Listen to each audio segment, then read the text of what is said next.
What up, gamers? Today we're going to take a look at a lesser known and really obscure arcade fighting title from back in 1998 called Daraku Tenshi, The Fallen Angels. So this game was developed by Steel Hearts and it was published ironically by Psikyo, who really isn't known for creating fighting games. In fact, if anything, Psikyo is really well known for its extensive library of arcade shooters, such as the famous Strikers 1945 series.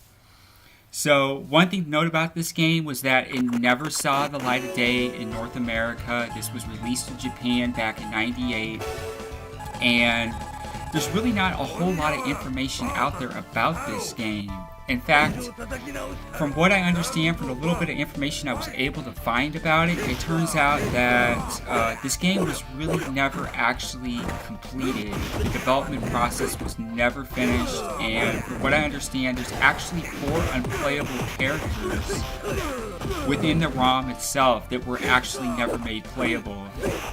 So that was really interesting.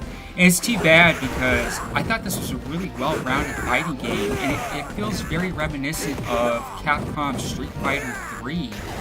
You notice you have these ghosting effects with your special attacks, like you just saw there with Toro. I thought that was really interesting. It really does look, feel, and play a lot like the Street Fighter 3 series did. In fact, this came out about the same time, just a year or so after Street Fighter 3 did. Really cool 2D, typical 2D fighting game, but with 3D visuals for some of the special attacks. So I thought that was great. Another thing to note about this game is that some of the characters, not all of them, have projectile attacks. One has darts, another one has a gun. And I thought that was really interesting. But where it kind of falls short is the fact that only, I think, 3 characters actually have projectile attacks. Cool is one of them. Cool has darts that they throw at their enemies. And the projectile attacks do an incredible amount of damage, by the way. So, another thing to note about this game is that there's very limited fighting maneuvers. While the graphics are great and I felt like the controls were pretty responsive, it kind of falls short in terms of the actual amount of fighting maneuvers that you can pull off for each character. They're very limited. You usually have typically 2 special attacks with each of the characters, 3 if you're looking at the characters like Cool, who have an additional projectile. But for the most part, you have a very limited set of fighting maneuver capabilities with this game. So I can kind of get the idea of how it was really not a finished game. They really didn't create a lot of fighting maneuvers to go along with it. So by all means, this game, it starts out like most fighting games. It's actually pretty easy off the start, and it actually starts to get really difficult. You get 3 or 4 fights into the game, and it gets to the point where your opponents are blocking every single hit, it seems like, which you're going to see here in just a minute. Now we're fighting Harry.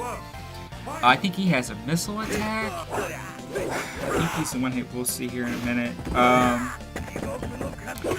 So, yeah, the further you get in the game, the harder it gets. It's very challenging. I did like that. Nobody likes the game. It's so easy. You can just breeze through it. There's no challenge to it, right?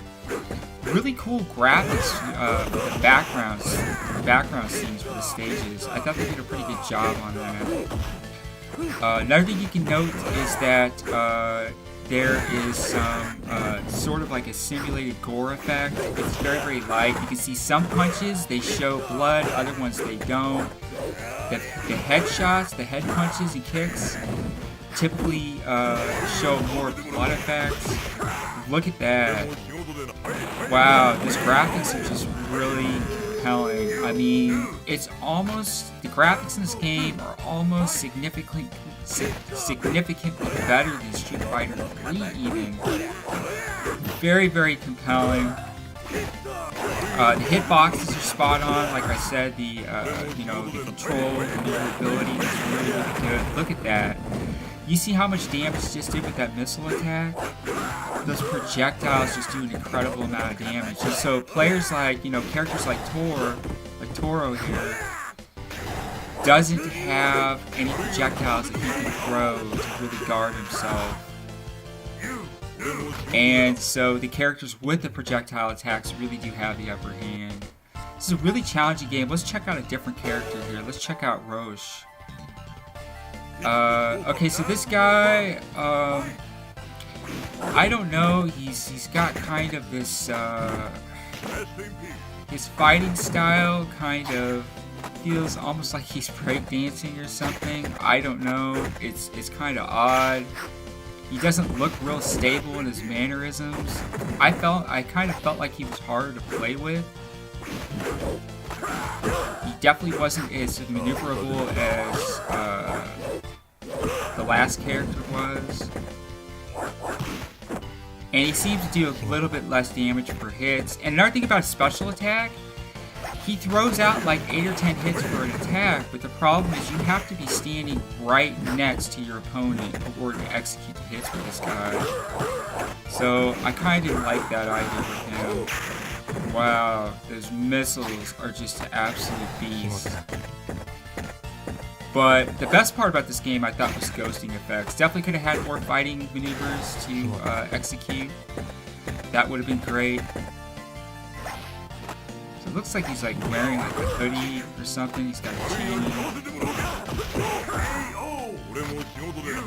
Just took me out. Look, he's still throwing missiles even after I was already dead.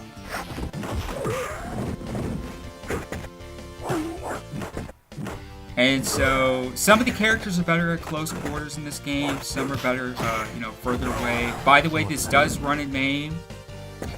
This is the original arcade ROM. I am running this in MAME 183, and it seems to work pretty well. It seems to emulate really well for the most part. Some titles, like some of the titles from the Street Fighter series, like the EX series, didn't really emulate all that great in MAME. I thought they emulate okay, but they're not perfect. Zinc would probably be a better emulator for some of the Street Fighter games. But yeah, this is pretty spot on. I definitely do recommend checking this out, giving this a play. I'm surprised, you know, that unfortunately this game just, for whatever reason, was not mass produced. It was not mass published in Asia. Like I said, never saw the light of day in America. This would have been a great game if they'd actually finished it. And I'm getting the idea, like I said, that really the game was not completed because of the such limited set of fighting maneuvers. That's where it fell short. Because if you look back at series like Street Fighter 3, you know, the characters had really complete sets of fighting maneuvers. And that's something that you don't see in this game, unfortunately.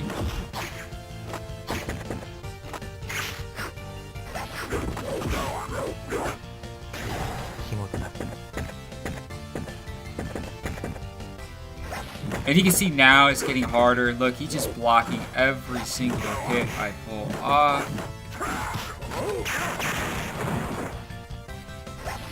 I did notice there is one little glitch in this game. Sometimes when you pull off your special maneuvers, because of the 3D display of the characters, in some instances it seems like you end up throwing your attacks behind them. It's kind of weird, like right there.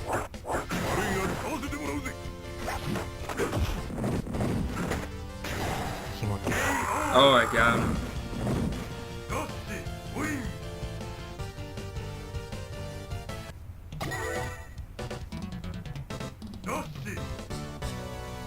So anyways, that is Daraku Tenshi, The Fallen Angels. Definitely be sure to like and subscribe to stay up to date with our latest videos. If you get a chance, do check out Gamers Bay Community on Google+, where you can promote your own gaming videos. We also have another community just for YouTubers. It's called the Gamers Video Archive. There's a link to that from the Gamers Bay brand page.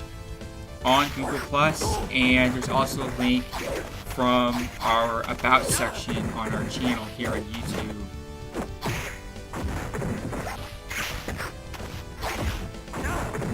So anyways, many thanks for watching, and until next time, take care.